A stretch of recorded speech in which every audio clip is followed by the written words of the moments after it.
বন দপ্তরের রেঞ্জারের বিরুদ্ধে কোটি কোটি টাকা দুর্নীতির অভিযোগ। পশ্চিম মেদিনীপুর জেলার চন্দ্রকোনা রোডে বন দপ্তরের রেঞ্জারের বিরুদ্ধে কয়েক কোটি টাকা দুর্নীতির অভিযোগ উঠল।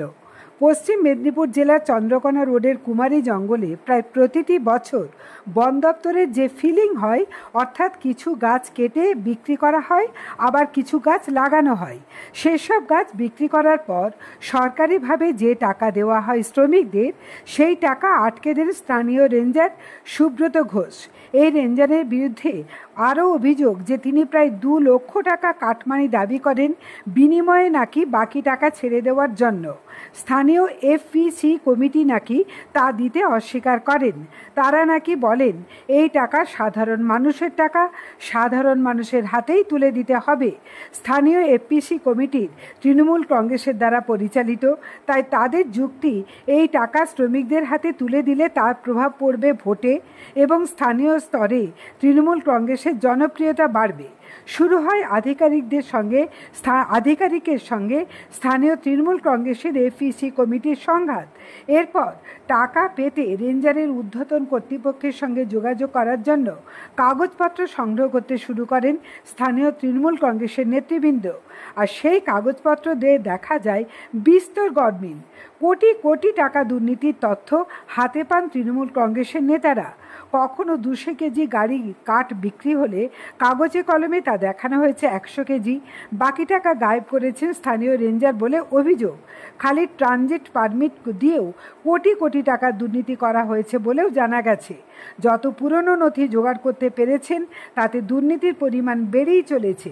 আর এই ব্যাপক দুর্নীতির সরাসরি অভিযোগ বন দপ্তরের আধিকারিক সুব্রত ঘোষের বিরুদ্ধে। তিনি পশ্চিম মেদিনীপুর জেলার হিজলি ডিভিশনের অন্তর্গত ওরগঞ্জ বন ক্ষেত্রের আধিকারিক। পরবর্তী ক্ষেত্রে দফায় দফায় আলোচনা করেও যখন সমাধান সূত্র বের হয়নি, তখন সমস্ত নথি নিয়ে স্থানীয় জেলাশাসক থেকে মুখ্যমন্ত্রী সমস্ত স্তরে জানানো হয়েছে বিষয়টা, কিন্তু এখনও পর্যন্ত বের হয়নি কোনো সমাধান সূত্র। অভিযোগ থেকে গেছে অভিযোগ হয়েই। দেখুন বিস্তারিত। ঘটনাটা ঠিক কি? ঘটনাটা হচ্ছে চন্দ্রকোনা রোড, পশ্চিম মেদিনীপুরের চন্দ্রকোনা রোড। আপনার হচ্ছে হিজলি ডিভিশনের আন্ডারে, হিজলি মানে ডিওফোর আন্ডারে চন্দ্রকোনা রোড, ওরগঞ্জা ডিপোর যে রেঞ্জ ম্যানেজার আছে সুব্রত ঘোষ গত আমাদের কুমারী জঙ্গলে 23-24 সালে যে ফিলিং হয়েছিল, সেই ফিলিংয়ের আমাদের যে টাকা, সেই টাকাকে আটকে রেখেছে।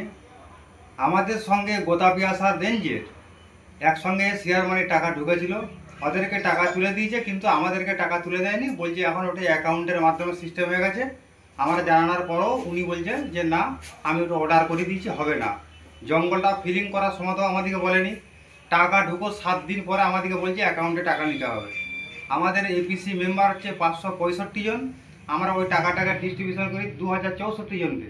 তাহলে এই মুহূর্তে সামনে ইলেকশন আছে, আমরা যদি ওই টাকাটাকে যে 565 জন, ওনারা যে বলছেন 565 জনের এপিসির মেম্বারের অ্যাকাউন্ট নাম্বারটা দেন, টাকাটা দিলে পরা তাহলে জঙ্গলটা রাখতে হবে না, আমাদের ভোটের একটা এফেক্ট পড়বে। অতএব আমরা সেই জন্য আমরা গেছিলাম। উনি বললেন যে টাকাটা তাড়াতাড়ি করে ব্যবস্থা করে দেবো, 2 লক্ষ টাকা আমাকে দিতে হবে। আমরা ধর সেই টাকা জনগণের টাকা দিতে অস্বীকার করি। অস্বীকার করার পরিপ্রেক্ষিতে ছিলকে আমাদেরকে ডাকা হয়। আমি, আরবুল্লাহ খান, হামিদ খান, সুশান্ত সিং, এই 3 জনকে 5 নম্বর 7 বাঁকুড়া অঞ্চলের সামনে ডাকে রেঞ্জারবাবু। আমাদেরকে বলে আমরা জনগণের টাকা দিতে অস্বীকার করাই। অস্বীকার করার পরিপ্রেক্ষিতে আমাদের সঙ্গে তার একটা বনিবানা চলে। সেই বনিবানা চলার কারণে আমরা দীর্ঘদিন, আমরা 2025-এর জানুয়ারিতে আমরা সিএম, ডিএম মানে কর্পোরেশনের ডিএম, রূপনারায়ণ ফরেস্টের ডিএম, বীরবা হাসদা, আমাদের জেলা পরিষদের সভাধিপতি প্রতিভা মাইতি, তারপরে আপনার বনমন্ত্রী, মুখ্যমন্ত্রী ভিজিলেন্সে কমপ্লেন করেছি, কোনো রকম কোনো ব্যবস্থা নেয়নি। জ্যোতিষ জগতে অদ্বিতীয় ডক্টর অঞ্জন শাস্ত্রী, আপনার উজ্জ্বল ভবিষ্যতের একমাত্র দিশারি। Call for booking 7477886099 or log in www.anjanshastri.com। Download করুন আমাদের exclusive mobile app Astro Anjan.